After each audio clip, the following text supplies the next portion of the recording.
जाट समाज कर्मचारी welfare society Rajasthan आप सबका अभिनंदन करती है और भरतपुर की धरती पर भरतपुर के जाट समाज के द्वारा ये कार्यक्रम अपने आप में अद्भुत है।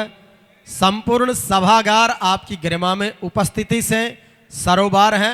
महाराजा सूरजमल की, वीर तेजाजी महाराज की, बोलिए गिरिराज जी महाराज की। जाट कर्मचारी वेलफेयर सोसाइटी की जिला इकाई भरतपुर के तत्वाधान में आज प्रथम जिला स्तरीय स्नेह मिलन समारोह में उपस्थित पधारे हुए सभी समाज के गणमान्य मेरे पिता तुल्य बुजुर्गों, माता बहनों और युवा साथियों, आप सभी का मैं JKWSR परिवार की ओर से हार्दिक स्वागत करता हूं, अभिनंदन करता हूं। मेरे से पूर्व आदरणीय फौजदार जी आपको संबोधित कर रहे थे और उनसे पूर्व आज की वर्चुअल दुनिया में जो कुछ कहा नहीं जा सकता उसको दिखाया भी जा सकता है और बड़े भाई हरिराम किवाड़ा जी तो दिखाया भी और हमें सुनाया भी। भरतपुर रियासत की गौरवमय डॉक्यूमेंट्री, उनका मैं तहे दिल से अभिनंदन करता हूं। चूंकि सभी के मन में एक यक्ष प्रश्न है, फौजदार साहब ने भी इस पे एक प्रश्न किया, थोड़ा सा कुछ सुझाव भी दिए कि जाट कर्मचारी वेलफेयर सोसाइटी को सभी समाज के सभी वर्गों को साथ लेके चलना है। मैं आदरणीय इनके साथ सभी को अवगत करवाना चाहूंगा कि संस्था का ध्येय उद्देश्य ध्येय वाक्य ही यही है, एक सबके लिए और सब एक के लिए। चूंकि समाज कर्मचारी समाज का दर्पण होता है जो अपनी नैतिकता, कार्यशाली और जिम्मेदारियों के माध्यम से समाज में एक छवि प्रस्तुत करता है, जिसका अनुसरण सभी समाज के लोग अक्सरतः करते रहते हैं, चाहे राजनीतिक वार्तालाप हो, चाहे समाज सुधार की वार्ता हो। आप देखते हैं कि सभी जगह विशेष रूप से बुद्धिजीवी वर्ग, कर्मचारी वर्ग को थोड़ा अग्रिम पंक्ति में रखा जाता है। आप सभी को यह जानकर थोड़ा आश्चर्य भी होगा कि प्रदेश में विशेष थोड़ा सा एक निवेदन भी है कि जो आपको बुकलेट दी है, ये बड़ी मेहनत और शिद्दत के साथ में कई रातें इसको बनाने में काढ़ी हुई है, तो इसको पढ़ना जरूर एक बार। जो संदेश है उसको पढ़ना, उद्देश्य कार्य योजना को पढ़ना और कोई सुझाव है तो अवश्य देना। तो आश्चर्य भी होगा कि समाज के हमारे जाटों के लगभग 1,30,000 कर्मचारी प्रदेश में वर्तमान में सेवारत हैं और हजारों की संख्या में हर साल सेवानिवृत्त हो रहे हैं। लेकिन जहां एक और अन्य समाज, गुर्जर समाज है, रैगर समाज है, मीणा समाज है, हम उन समाजों ने साहब गुर्जर कर्मचारी कल्याण परिषद 2011 में बना ली थी। मीणाओं ने तो 2010 से पहले बना ली थी। रैगरों पिछले सरकार ने इन तीनों चारों समाजों को कर्मचारी भवन राजधानी जयपुर में बनाने के लिए जमीन दी। क्या हमारा समाज इस लायक नहीं था? जब मुझे इस बारे में संज्ञान हुआ, मैंने इसकी जानकारी ली, तो मुझे पता चला भाई किस आधार पे जमीन दी। तो पता चला कि उन्होंने उद्देश्य में यह था कि कर्मचारी प्रदेश अलग जगह से आते हैं, वो रुकते हैं, उनके बच्चे प्रतियोगिता परीक्षा देने आते हैं, या समाज के बच्चे आ चुके रहने, खाने, ठहरने, कोचिंग व्यवस्थाओं के लिए उन्होंने सरकार से जमीन ली। मेरी बड़ी जिज्ञासा हुई। मैंने ADM साहब प्रभाती लाल जी और अपने संरक्षक मंडल में ओंकार जी अलवर के प्रोग्राम में आए थे, और भी साथी थे, और भी जो महानुभाव थे, कई मेरे साथ के राजेश जी, बेजानिया जी, उज्जवल जी, भाई सुभाष, ये सब बैठे हैं। इनसे मैंने विचार विमर्श किया तो पता चला, उनसे आग्रह किया कि आप तो सत्ता के नजदीक रहे हुए हैं और हम तो ताकतवर हैं, हमें जमीन क्यों नहीं मिली? जब पता चला कि जाटों का तो कोई संगठन ही नहीं है। यह आश्चर्य की बात हमारे लिए। उसी समय एक और घटना हमारे साथ हो जाती है। हम राजनीतिक, चाहे कांग्रेस हो, बीजेपी हो, हम किसी पार्टी का पक्षधर, सबका सब विवेक है, राजनीति अपनी जगह है, लेकिन समाज की जहां बात आई तो समाज को एकजुट होना चाहिए। जब समाज एकजुट होने की बात आती है तो सब आपको आदरणीय सभी को मैं संज्ञान में, कुछ को तो मामला संज्ञान में होगा। हमारे ही जयपुर के अंदर हमारे ही समाज के एसआई को केवल कर्तव्य का निर्वहन करने के कारण सस्पेंड कर दिया गया और आदरणीय मंत्री के द्वारा मौके पर आके किया गया। एक भी समाज की संस्था ने उसके खिलाफ आवाज नहीं उठाई। जब उस भाई का और अन्य माध्यम से बात पहुंची तो मुझे कुछ समाजों के जो कर्मचारी संगठन बने उनका फोन आया कि हरपाल जी थारा जाति का सस्पेंड कर दिया, ठेडा और मीडिया को माहौल बना कर दिया, दिखाई ना करया। आप होते तो क्या करते कि तो हमारी तो बुद्धिजीवियों की संस्था है, हम तो एकजुट हो जाते। साहब कभी आपने देखा विप्र सेना जो भी संगठन है और कभी इनको आंदोलन करते देखा क्या आपने? इन्होंने सरकारों को यह एहसास करवा दिया कि हम एक हैं, इनको सिर्फ चेतावनी देनी होती है, इनके काम हो जाते हैं। क्या हमारे साथ ऐसा होता है? क्या नहीं होता ना? इसके जिम्मेदार हम हैं। और पिछले 15 से 20 साल के अंदर मैं बड़ी जिम्मेदारी के साथ कह रहा हूं, मेरे एक सीनियर सेवानिवृत्त अधिकारी भी होंगे, वर्तमान अधिकारी भी हैं, कि जो नौकरी लग गया उसने सोच लिया कि मैंने तो गंगा नहा ली। जो नौकरी लग गया उसने सोच लिया गंगा नहा ली, भाई का भाई नहीं हो रहा। और जो नौकरी नहीं लगा उसकी भी सोच ये हो गई ये तो नौकरी लगे अपने से बड़ा हो गया। समाज के अंदर दोनों ही वर्ग में, कर्मचारी वर्ग और जो गैर कर्मचारी रह गया, चाहे उसका भाई क्यों ना हो, इन दोनों में आपसी वैमनस्य पैदा हो गया और आपस में दूरियां पैदा हो गई। मुझे एक बार किसी रिटायर्ड डीओ साहब ने फोन किया था कि 15 साल पहले ऐसी स्थिति नहीं थी, इन 10-15 सालों में स्थितियां गड़बड़ हुई है। सभी का अध्ययन किया तब विचार आया कि क्यों ना हम भी जाट कर्मचारियों की संस्था बनाएं। इसी ध्येय और उद्देश्य के साथ में हमारे संस्था के संरक्षक मंडल में आदरणीय राजेंद्र जी चौधरी जो पूर्व न्यायाधीश हैं, पूर्व माध्यमिक शिक्षा निदेशक के ओंकार जी अलवर प्रोग्राम में आए थे, हमारे बीच में एडीएम प्रभाती लाल जी बैठे हैं, और संस्था का जो मूल कोई सी बीज होता है ना, वो बीज को लगाने वाले हमारे बीच में आदरणीय प्रभाती लाल जी और जीवन जी गोड़िया जी हैं, जिन्होंने ब्यावर से अपनी संस्थान की जगह देकर व्यवस्थाएं करके प्रोग्राम इस तरह का प्रोग्राम आज से 5 महीने ब्यावर में करवाया। तो शुरुआत तो करनी पड़ी, इतनी आसान लगती नहीं थी। मैं मेरा भाई सुभाष मित्र है अपने संस्था में कोषाध्यक्ष, हम सुभाष जी बैठ के चर्चा करते थे, सुभाष जी जाट हैं, क्योंकि कया ने बात करया तो क्या बोला रे जाटा ने मतीरा का बहारा ने बांध वो बहुत हार्ड है गच। मगर प्रयास तो कर लेते हैं, क्या दिक्कत है? प्रयास किया और प्रयासों की श्रृंखला के बीच में आज मुझे बताते हुए बड़ा हर्ष हो रहा है कि राजस्थान के अंदर लगभग 50,000 से ज्यादा हमारे कर्मचारी हमारे संस्था के व्हाट्सएप ग्रुप्स के माध्यम से और 16 के लगभग 14 जिलों में तो पूर्ण हमारी जिला की कार्यकारिणी, उनमें से आज डीडवाना से चलकर हमारे बीच में डीडवाना जिला अध्यक्ष हमारे बीच में बैठे हैं, ब्यावर से चलकर ब्यावर के जिला अध्यक्ष हमारे बीच में बैठे हैं, अलवर से चलकर अलवर के जिला अध्यक्ष हमारे बीच में बैठे हैं, जयपुर से चलकर जयपुर के जिला अध्यक्ष हमारे बैठे हैं अपनी कार्यकारिणी के साथ में। ये कम बात नहीं है। मैं यहाँ 3 जनवरी को आया था, महाराजा सूरजमल की पावन और यशस्व गाथा भरी जिसकी गौरवमय इतिहास है वह इस भूमि पे जब आया था तो केवल और केवल कुछ 1 या 2 चेहरे मुझे जाने पहचाने लगते थे कि लोकेश जी और आशीष जी मेरे परम पुराने मित्र रहे हैं, तेजवीर जी उस समय पढ़ाई करते थे, तेजवीर जी मुलाकातें होती रहती थी। लेकिन आज और उस 3 जनवरी के बीच में मुझे ऐसा लगता है कि गले के सबके महाराजा सूरजमल जी का जो तेजा जी का लेके कि सब मेरे परिवार के सदस्य हैं और मुझे कहने में कोई अफसोस भी नहीं है। जहां हमारे ब्यावर जिले की कार्यकारिणी 5 महीने पहले बनी थी, वहां हम थोड़ा सा कमजोर हैं कि आज हम अब तक वहां कुछ तहसीलों की कार्यकारिणी नहीं बना पाए, लेकिन सबसे बाद में होने के बाद में भी इन्होंने आपकी पूरी टीम ने मेहनत की और आज एक मॉडल स्थापित राजस्थान के लिए किया और इसमें अतिशोक्ति भी नहीं है, करना भी चाहिए था। मैंने तेजवीर से कहा, श्याम जी से कहा कि हमारा जाटों का इतिहास भरतपुर से इतिहास है, आप हमारे राजा रहे हैं, आज हमारे महाराजा हैं, आज हमारा गौरव इतिहास आपसे जुड़ता है, आपको राजस्थान के अंदर मॉडल बनाना पड़ेगा और इन्हें बनाया।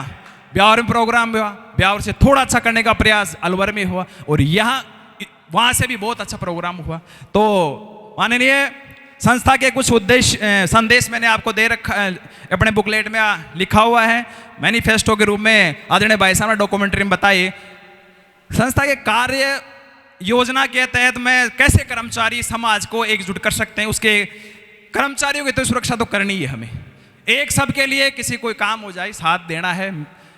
आवश्यक नहीं है कि कोई एक कर्मचारी है वो सक्षम हो, किसी प्रकार से उसको जिस प्रकार से आवश्यकता पड़े हमें आवश्यकता सहयोग करना ही है। और ये हम थोड़ी कर रहे हैं। कोई आपको कहे कि आप जाटों कर्मचारी संगठन से जुड़े हैं तो आप जातिवादी कर रहे हो। उनको कहो कि मेरी कौम और मेरी जाति के प्रति यदि मेरा संवेदनशीलता और मेरी यदि जाति के प्रति सोच जातिवाद, मैं जातिवादी कर रहा हूं। क्यों? हम ही थोड़ी कर रहे हैं, पहले से की हुई है। भाई गुर्जरों ने तो 2011 में बना ली, पिछली सरकार ने जमीन दे दी। 23 जनवरी को सचिन पायलट साहब ने भूमि पूजन कर दिया। वहां गुर्जर कर्मचारी कल्याण परिषद के तत्वाधान में 13 मंजिल की बड़ी बिल्डिंग बन रही है और समाज के लोग आराम से कर रहे हैं, मिलके कर रहे हैं। तो मेरे छोटू राम जी ने कहा था कि मेरे समाज के बोली को पढ़ना लिखना जान जा और अपने दुश्मन को पहचान जा।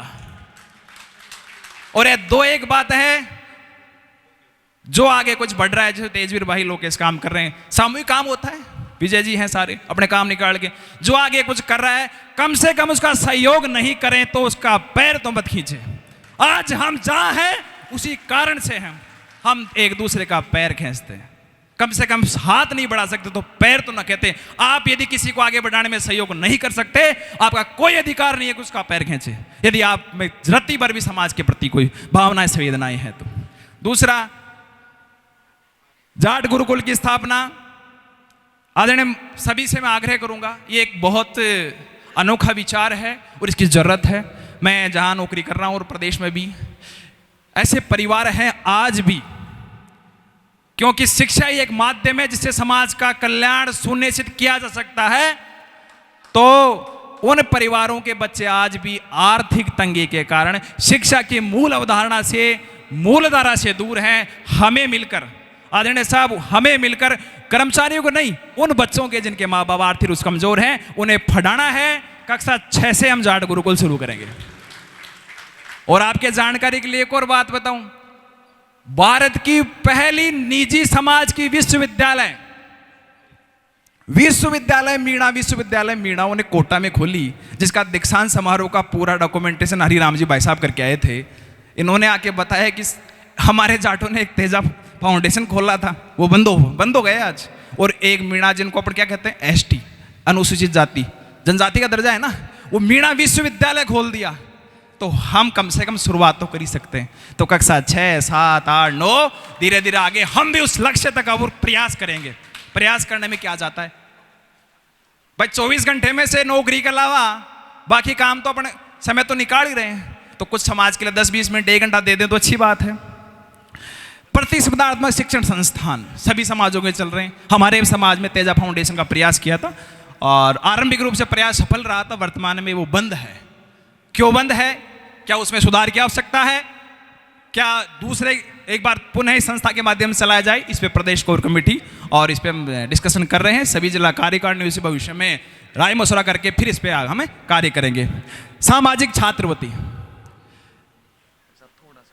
सामाजिक छात्रवृत्ति यह है कि यदि इन भाई साहब के बच्चे ने नौकरी में नहीं है, साहब ये कर्मचारी नहीं है, मैं आपको थोड़ा सा विश्लेषण कर रहा हूं, इनके बच्चे ने आईएएस, आरएएस, आरजीएस का प्रीलिम्स पास कर लिया, मेंस पास कर लिया, इंटरव्यू में चले गए, तो हम उसको निश्चित स्कॉलरशिप देंगे।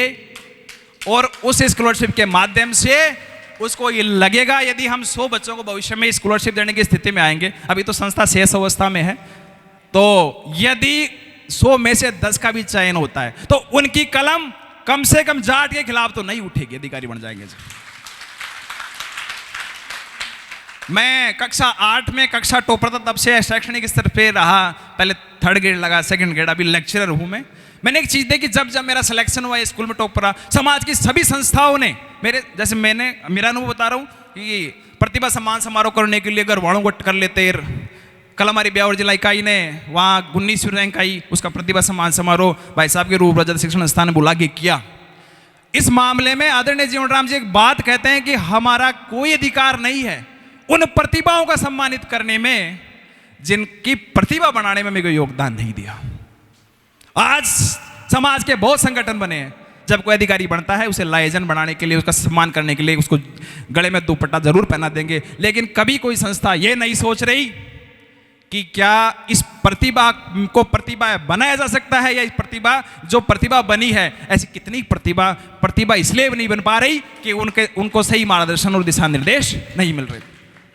संस्था से लगभग 90 के आसपास IAS, IPS, RAS ये जुड़े हुए हैं। हम बड़े स्तर पे इस पर विचार विमर्श कर रहे हैं और एक मेंटोरशिप प्रोग्राम भी, जैसे आदरणीय ADM साहब प्रभाती लाल जी के दामाद बूस्टर एकेडमी के नाम से जयपुर में चलाते हैं, और ये स्वयं इंटरव्यू पैनल में बैठ रहे हैं। आज इनका इंटरव्यू का पैनल था, लेकिन आज हमारे बीच में है। तो ऐसे मार्गदर्शक है, इनको भी साथ लेके इनके मार्गदर्शन में प्रयास करेंगे कि समाज की प्रतिभा को प्रतिभा बनाए, फिर उनका सम्मान करें तो और भी मजा आएगा। जाट कर्मचारी कल्याण कोष साहब, इसमें कर्मचारी शब्द आया है, लेकिन हमने इस पे लीक सेट के 2 भी काम किए। छोटे से 2 उदाहरण दे रहा हूं। ब्यावर के अंदर हमारे प्रोग्राम होने के बाद में एक कर्मचारी का देहांत हो गया था। उस कर्मचारी के देहांत होने के बाद में एक आर्थिक सहयोग सम्मेलन के रूप में ब्यावर जिला इकाई ने प्रयास किया, और लगभग लाखों रुपए के, ऐसे 1.5 लाख के आसपास वो प्रयास किया, और जो उसका छोटा बच्चा है उनके नाम FD या जो भी है हम जल्दी उनके करवा देंगे।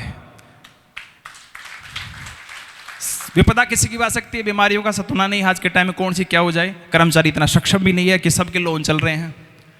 तो दूसरा, भीलवाड़ा के अंदर श्रीमान फौजदार जी, मैं आपका ध्यान आकर्षित करूंगा, भीलवाड़ा में मेरे पास भी एक टीचर का फोन आता है कि साहब हमारे पड़ोस में एक लड़का है, उसकी किडनी खराब हो गई। ना तो वो लड़का कर्मचारी ना उसके परिवार से, हमें इसका सहयोग करना चाहिए। साहब हमने सहयोग करके लगभग 3 दिन के अंदर, लगभग केवल भीलवाड़ा से, ब्यावर का केवल ब्यावर से लगभग 1,70,000 के आसपास कंट्रीब्यूशन कुछ कर किया। उसके बाद हम सब कुछ पैसे कम पड़ रहे थे। वहाँ एक आप जैसे दानवीर का फोन आया भामाशाह का कि हरपाल जी कितने कम पड़ रहे हैं, बाकी मैं करवा दूंगा, और महात्मा गांधी में उसकी किडनी ट्रांसप्लांट हो गई। ग्रुपों के माध्यम से छोटे मोटे खूब काम हो रहे हैं। किसी को ब्लड चाहिए, ब्लड भी मिल रहा है, और भी यहाँ तक कि किसी डॉक्टर साहब को कोई प्रिंसिपल साहब दिखाने जाते हैं, प्रिंसिपल साहब दिखाने के बाद कहते हैं कि साहब जाटा हूँ, एक संगठन बने हुए थे, जुड़ा होगा। डॉक्टर साहब फोन निकाल के दिखाते हैं कि मैं भी जुड़ा हूँ, बेल बजाता है और इसके पैसे वापस दे दो भाई। तो छोटे मोटे खूब काम हो रहे हैं। रक्त की उपलब्धता बताई है। प्रतिभा सम्मान समारोह का जैसे मैंने बताया कि अपनी प्रतिभा बढ़ाने पे योगदान लगाएंगे। जीवन सुरक्षा बीमा संस्था का जब मैंने अभी बताया कि किसी को आकस्मिक दुर्घटना हो जाती है तो हम सब मिलके एक सब के लिए, कल मेरे साथ घटना हो जाए तो मेरे परिवार को सम्मेलन देने के लिए आप हैं, तो आपके साथ किसी के साथ भी घटना होती है तो हम सब मिलकर प्रयास करेंगे। ऐसा हम प्रयास कर रहे हैं। सामाजिक कुरीतियों को उन्मूलन कर ही रहे हैं। पेंशनर की समस्याएं, क्योंकि सरकार भी पेंशनर्स का ध्यान रखती, छोड़ती थोड़ी है, तो समाज के कर्मचारी यदि पेंशनर्स हो जाते हैं उनका प्रयास करेंगे। एक सबसे महत्वपूर्ण जाट ज्योति पत्रिका, इस संस्था का मैं ये मानता हूँ कि आज आपके बीच में इतनी जल्दी से, इतनी गति से यदि संस्था आगे बढ़ी है पूरे राजस्थान के अंदर, उसका सबसे मेन कारण मैं इस बुकलेट को मानता हूँ, क्योंकि हमने जो कह रहे हैं वो लिख भी दिया है। आप यहां प्रांगण में आए तो आपके हाथ में बुकलेट है, आपके ये तो कम से कम समझ में आ गया, आपको थोड़ा संज्ञान में आया कि कम से कम इन उद्देश्यों को लेकर संस्था काम कर रही है, काम करने की योजना रखती है। तो इसी संदर्भ में पहले बताते थे कि जाटों की पत्रिकाएं आती थी, हमारा इतिहास कहीं खो गया, तो इस संदर्भ में प्रयास कर रहे हैं। और सबसे महत्वपूर्ण बात साहब, मुझे सूचना मिली कि आप भारतीय जनता पार्टी जो वर्तमान में सरकार है उसमें अपना संबंध रखते हैं, बाकी और भी अपने अपने स्तर पे जो भी संबंध रखते हैं। हमने संस्था ने एक नवाचार किया। आप सभी कर्मचारियों को मैं ये भी अवगत कराना चाहूँगा कि जब संस्था का शुरू में गठन हुआ तब जरूर मेरे भी खुद के विचार आया था कि हम प्रोग्राम को नॉन पॉलिटिकल रखेंगे, लेकिन बीच में एक समस्या आई, और समस्या ये आई कि हमारे संस्था के जो कर्मचारी हैं, जाट समाज के कर्मचारी हैं, यदि उनकी कोई मांग है वो सरकार तक कौन पहुंचाएगा? ये तो जनप्रतिनिधि पहुंचाएंगे।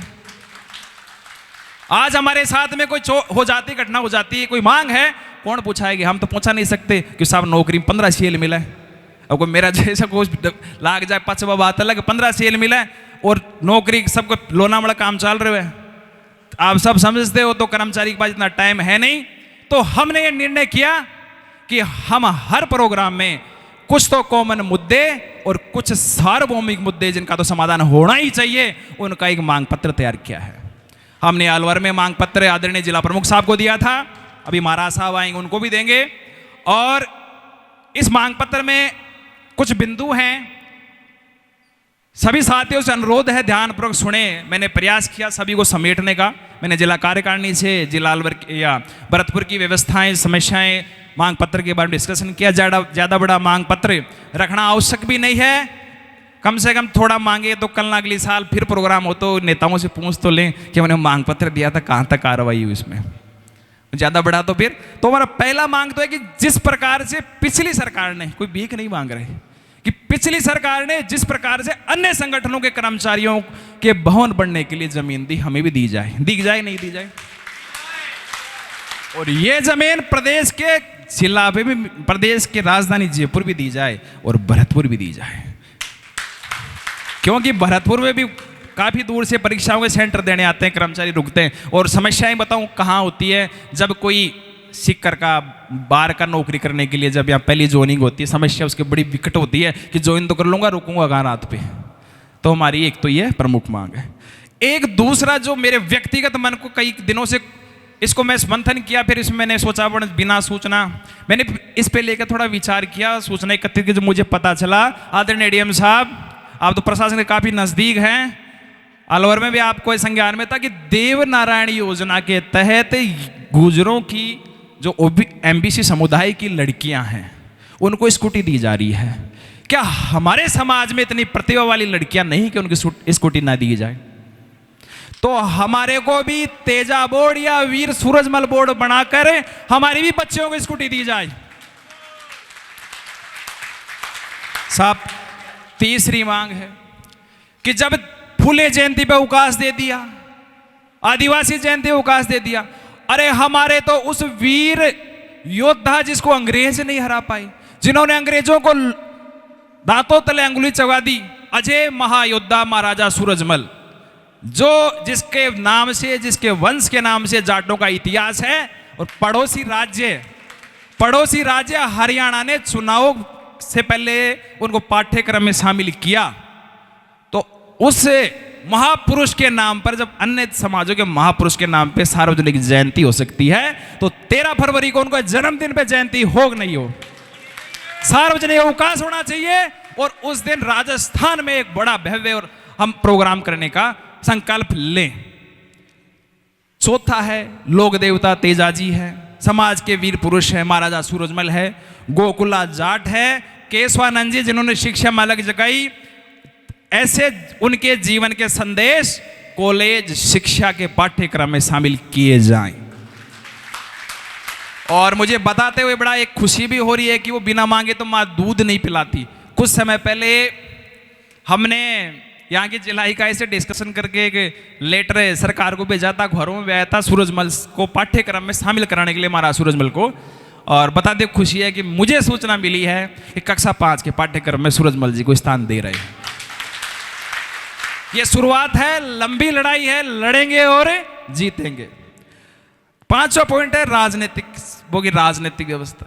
देखो चुनाव मत देना सबका अपना अपना अधिकार है, लेकिन कुछ शाश्वत व्यवस्थाएं हैं।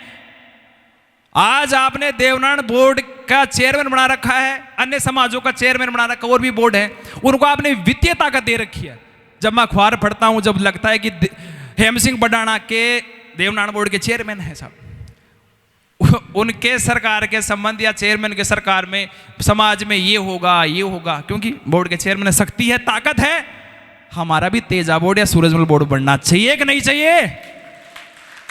अब आपको ये भी कुछ बताएंगे कि तेजा बोर्ड बना था साहब। अरे साहब परिवीक्षा हो, जैसे बोर्ड की अपनी नौकरी परिवीक्षा काल होती है ना 2 साल, वैसे चुनावों से आचार संहिता से पहले उन्होंने तेजा बोर्ड बनाया, जिनको अध्यक्ष बनाया, ना कोई पावर दिया, ना कोई, आज क्या स्थिति में आपको पता ही है साहब। तो ये वाजिब मांग है कि तेजा बोर्ड का गठन हो, इसके अध्यक्ष और सदस्यों की नियुक्ति अविलंब की ले जाए और इसके माध्यम से हमारे बच्चियों को स्कूटी दी जाए। एक भरतपुर में एक जसवंत प्रदर्शनी मेले का आयोजन होता है, इसको राज्य स्तरीय मेला घोषित किया जाए और मेला स्तर पर महाराजा जसवंत सिंह की बड़ी प्रतिमा स्थापित की जाए। ये 6 मांग पत्र के बिंदु हमारे हैं। 7वां आदरणीय साहब ने बताया महाराजा सूरजमल के जो भी, उनको भी हम जोड़ेंगे, आपको आश्वस्त करते हैं। और मैं आपका सबका तहे दिल से आग्रह करता हूं, आपने समय निकाला, आपने संस्था पे विश्वास जताया। अंत में दो ही बात कहूंगा कि 1 रे 11 होते हैं, एकजुटता के साथ में एक दूसरे की टांग खिंचाई नहीं करनी है अपने को। और जो अपनी जिला इकाई भरतपुर और ब्लॉक इकाइयों ने बहुत अच्छा कार्यक्रम किया, तो फिलहाल मेरा ये मानना है कि अगले प्रोग्राम हो एक बार जिला कार्यकारिणी और ब्लॉक कार्यकारिणी के अध्यक्ष और जो जिला अध्यक्ष है इनको यथावत रखा जाए एक बार। इन्होंने बहुत मेहनत की है और व्यवस्थाएं कर रहे हैं। भविष्य में चुनाव भी होंगे, लेकिन चुनावों से गुट बनते हैं, आपको पता है। अभी तो हम पूर्व शेष अवस्था में है। ये माताएं बैठी हैं, छोटा बच्चा होता है उसको बड़े संभाल के रखना पड़ता है, तो उसमें अपने संस्था शेष अवस्था में है। चुनाव करवाएंगे, गुटबाजी होगी, तो अपन गुटबाजी नहीं करें। उन्होंने बहुत मेहनत की है और देखो इन्होंने मेहनत की है तो उनको आगे और भी काम करेंगे। सभी ने अपनी गरिमा उपस्थित दी और सभी के लिए स्नेह भोज का आयोजन भी किया गया। काफ़ी वक्ताएं हैं, थोड़ा समय ज़्यादा ले लिया, उसके लिए माफ़ी चाहूँगा। छोटी मोटी कोई गलती जिला कार्यकारिणी से, प्रदेश से, लोगों से हुई, इसके लिए मैं हाथ जोड़ के माफ़ी याचना चाहता हूँ। धन्यवाद साहब।